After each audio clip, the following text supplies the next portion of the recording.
Anyway, jembatannya di sini nih. Mumpung akun gue quote and quote masih rame, daripada kita ngurusin case gue soal dengan TNI, ya terserah lah TNI mau apa, sebagai warga negara yang baik kita menerima saja.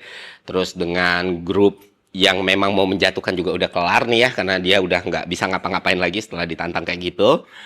Mending sekarang fokus kita shifting ke teman-teman kita yang sekarang masih ditangkap. Itu mungkin jumlahnya ratusan atau ribuan di seluruh Indonesia. Dan untuk teman-teman yang cuma mengaspirasikan suaranya, menyuarakan kekecewaannya, ya mereka kan bukan penjahat yang sudah seharusnya dilepaskan. Dan nggak ada orang yang bisa tahan di kurungan gitu. Dan bahkan ada juga yang ditangkap karena konten di media sosial itu nggak masuk akal sih. Dan sudah seharusnya negara secepatnya membereskan hal-hal seperti ini, terutama kepolisian gitu. Jangan terus-terus ditangkap lah. Semuanya pengen negara ini lebih baik ya kan. Gimana negara ini lebih baik ketika ada orang yang tidak bersalah, itu masih harus dikurung gitu. Jadi tolong dibebaskan secepatnya.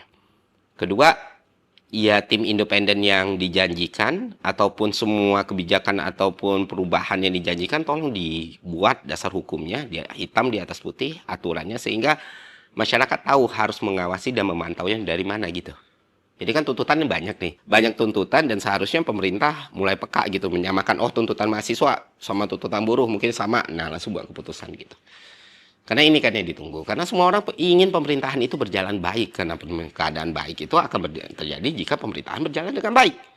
Jadi daripada mikir yang riwah kemana-mana gitu ya, wah kenapa ini terjadi, selama pemerintahan stabil, selama pemerintahan bisa membahagiakan masyarakatnya, selama pemerintahan bisa mencukupi masyarakatnya, mau dalam bentuk apapun pemerintahan tersebut, mau siapapun yang menjalani pemerintahan tersebut, maka pemerintahan itu akan berjalan dengan baik. Itu rumus sederhana yang bahkan dipahami oleh orang-orang yang tidak sekolah gitu. Tapi ketika pemerintahan tidak berjalan dengan baik, situasinya sangat fragile, situasinya sangat dinamis, ya semua posibilitas bisa terjadi, teman-teman.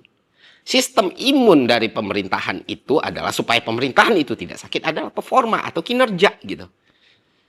Tanpa kinerja yang baik berarti sistem imunnya rendah. Imunnya rendah, penyakitnya banyak. Seharusnya itu yang dipahami oleh pemerintah kita.